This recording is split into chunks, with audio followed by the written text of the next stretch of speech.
Hey, I'm Rob for JestaThaRogue.com and it's time to look at the games I'm looking forward to playing next year. But first we're going to look at the rules for this video and look at some honourable mentions at the same time. Starting with the Terra Mystica fan factions, I'm not including expansions in this list, and although I'm looking forward to playing Terra Mystica more with some new factions, I'm not going to put this one in. Also, games need to have images on Board Game Geek so we can all see what we're talking about, like this All Aboard looks very cute, but unfortunately it's the only image for this game so far, so we'll have to wait for this one. I'm not including games I've already played, so Lightspeed Arena, I played a demo at the UK Games Expo, so I've already played it, so I can't look forward to playing it because I've played it already. And games like DC United, I haven't played it, but I've played Marvel United. It's the same thing, with worse characters. And the most confusing rule of all is I'm not including games that I'm looking forward to playing that were on Kickstarter or GameFound or any crowdfunding site unless I back them. It was a tough to get 10 this year. Trust me. So I've included a few that I've backed that I'm looking forward to playing. So at number 10 is a strange looking one. It's this Eternal Decks. And it says Eternal Decks is a fully cooperative game where players are trying to complete the stage objectives before any one player cannot take an action. Players start the game with 5 cards in their deck, but will quickly look to acquire more cards from the various elements, characters within the game, who each have their own unique 8-card deck. And on your turn, you either play a card, generate a duel, or give a card to a teammate. And what I like about this game is the look. It looks very bizarre and unique.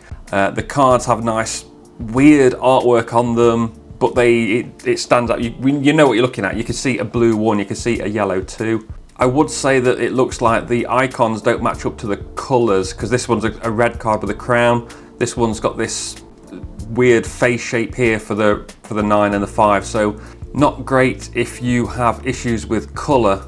Seeing colour, I guess, but it still looks nice. And it looks like there's a fair bit going on. It's reminding me a bit of the Starship Arcana or the Crew in a way that you're working together to complete these objectives, so that's always good. Those types of games are always good fun. And I just wanted to highlight this picture because I really like this drawing of a Cyclops here. It's really cool. And I've just noticed it's actually written in Japanese as well. Saikuropsu. Number 9 is Win or Die. And it says it's a fast-paced and highly competitive multiplayer strategic board game focusing on 1v1 game modes. Its core mechanism, akin to a game of Stratego, game elements include Legion formation, fog of war, terrain occupation, unit countering, collection and allocation of resources, etc. Apparently this was released in China in 2020 and it's been updated now for 2025. And if we just get rid of my face, we can see this card here. You can see the cards have got quite a bit of text on them. Quite a lot of symbology as well. So you can see across the middle of this card in the middle here, looks like it's got 4 movement, 2 attack, 0 magic and 4 health maybe, and they've all got their own abilities. And the artwork looks pretty cool. And so it's one of those, like I said, it's like Stratego, but it looks like this hidden movement where you've got your units in the back of these little plastic things with dials on them and you're attacking with dice. And it looks quite nice, could be cool. And it comes with this dice tower, so I'm looking forward to finding more out about this game. The dice tower will be good in this game so you don't roll the dice across the board and send everything everywhere. Next up is Ozbob, a Cyberpunk board game. And it says each character has a unique deck, different special abilities, a set of unique initial items, a different constitution on their health bar. During the game, players take turns pressing their luck to reveal their stat cards. Then take 3 actions each turn. The game is divided into 10 scenarios, each with its particular event deck and unique win condition. Players always lose if one of their characters dies. And yeah, it is listed as a cooperative game on Board Game Geek there. And even though scenario-driven co-op games aren't really what I go for, the look of this game caught my eye. There's the nice colours, the minis look cool, the artwork looks good, the game sounds okay. I'm not sure about this pushing your luck thing, but I guess it's rolling dice or something. Can't see it. Oh, there's the dice there in the middle of the table. But it just looks nice. I like the big clown thing on the front of the box. And there's a better look at some of these minis. It looks pretty cool. I like the plastic trays that they've got the components in. There's a look at that clown again. He's got a grenade on his nose. Is that the guy from Cyberpunk 2077 that you're boxing and you punch him in the face and his head blows up? I don't know much about the Cyberpunk world. I don't know how much Cyberpunk 2077 and the Cyberpunk universe in general. So I was just editing the video and my brand new and quite expensive microphones stopped working. It was just a lot of crackling for most of the rest of the video. So I'm going to now mix between me talking when you can hear me and subtitles for the rest of this video. Apologies.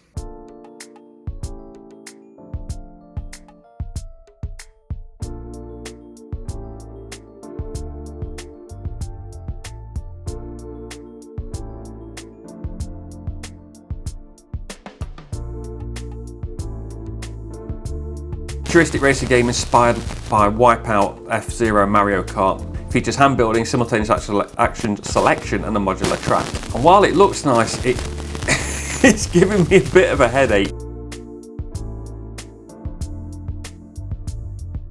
Next up we have Nova Era, and these are the non-miniatures games coming from Common. I'm kind of interested in because I want to see what they're going to do. I liked Ethnos, which is one they've done before. I didn't like Xenoshift Onslaught, which was one of the non-mini games that they did. So let's see how this one goes. And it says players guide their civilization from humble tribal beginnings to vast scientific empires, navigating the twists and turns through eras of history. And the objective is to build the greatest civilization.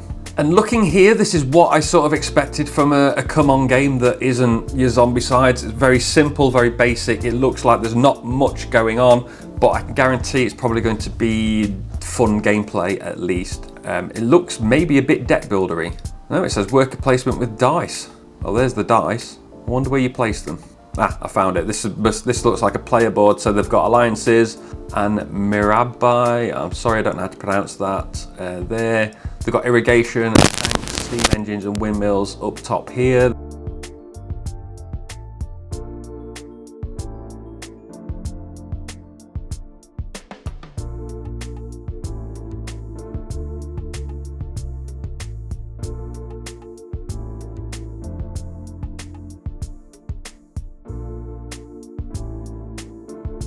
And this is my kind of game, a heavy Euro disguised with a nice, cute theme. And the Sweetlands part of it comes into it because the buildings you're making are cakes. You've got these little cream puff buildings here. You're attracting these, I can't remember what they're called, Choco Bunnies, I think they're called here. And by all accounts, it is a heavy Euro. It's by the people that did Ostia, which I've got on the way and I haven't played yet. Look at the milk cartons as well. It's got really nice components. But it is a Euro game where you are building routes around this map as well. You can see you're building routes and building things around your map. You've got all this going on your player board, you've got all this going on the central board. It is by all accounts a proper Euro game, but it's just themed with sweets and chocolates and things that I like. And here's another look at from a better angle at those cream puff buildings and the chocolate cake buildings and the circus tents and stuff, and it just looks super cute and my kind of game. Next up is Boom Patrol. And it says, Boom Patrol is a competitive tank battle game that plays like a mashup of Mario Kart and BattleBots. That's the second Mario Kart mention, I didn't realise that, of Mario Kart and BattleBots. Whether you medal or get blown into next week comes down to your strategical and tactical decisions. All in a game that cares about fun than precision. But basically it is a programming game where you have these tanks and you're programming your tanks around to shoot all these different buildings to get rewards, to shoot the other players to get rewards as well. These tanks have a rotating gun on top. And these are the sort of cards you use. This one's going to send you forward, this one's going to send you back, and you can move your gun around and shoot and maybe miss because players have moved out of the way, and it's in typical programming style. And here you can see shooting is as simple as if you're long range, you roll 2 dice and you choose the worst result. If you're in close range, you roll 2 dice and choose the best result. And if you're mid range, you roll 1 dice. It's Blood Bowl rules, my favourite combat rules, because it means you can always hit or always miss. No matter how easy the shot might be, there's always a chance you'll miss. No matter how long the odds are, there's always that chance you'll hit. And I really like that in combat. So I'm looking forward to that arriving from Kickstarter next year. Boom Patrol and Smirk and Dagger. And the game I'm looking forward to playing the most next year is Cyberpunk 2077, the board game. And this is a cooperative, scenario-driven board game and with a real-time element. And I think there's an app involved as well. I should know because I did back it. But I was a very good boy. So this is all the stuff you can get on the Kickstarter. I just got the main box. I resisted buying all the expansions. So that's the first time I've ever done that. So I deserve, give myself a pat on the back for that.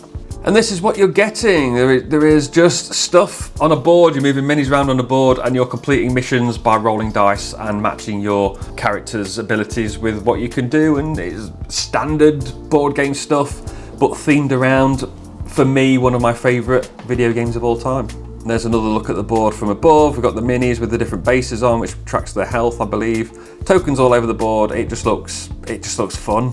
And there's a close-up of a player board with the female version of V. You've got the female version of V, the male version of me. You've also got Johnny Silverhand and Jesse and all the other characters whose names I can't remember at the moment. Dual layered boards, cubes tracking everything. It just looks really nice. So that's the game I'm looking forward to playing the most next year, is Cyberpunk 2077. So that's my list. Let me know what game you're looking forward to playing the most next year so that I can be aware of it, and maybe it could have gone on this list, maybe not. I'll let you know in the comments if you reply to mine. Remember to like, share and subscribe. Definitely subscribe, because at the end of this month I'm doing the games that were new to me this year that I played, and then the week after that, the first Monday in 2025, I'm doing my favourite board games of 2024 that were released in 2024, and then the week before that will be the games that I played in 2024 that weren't released in 2024. Just another reason to do another top 10, because I love doing them so much. So yeah, thanks for watching. Remember to like, share and subscribe, as I've just said. Have a good December. See you soon.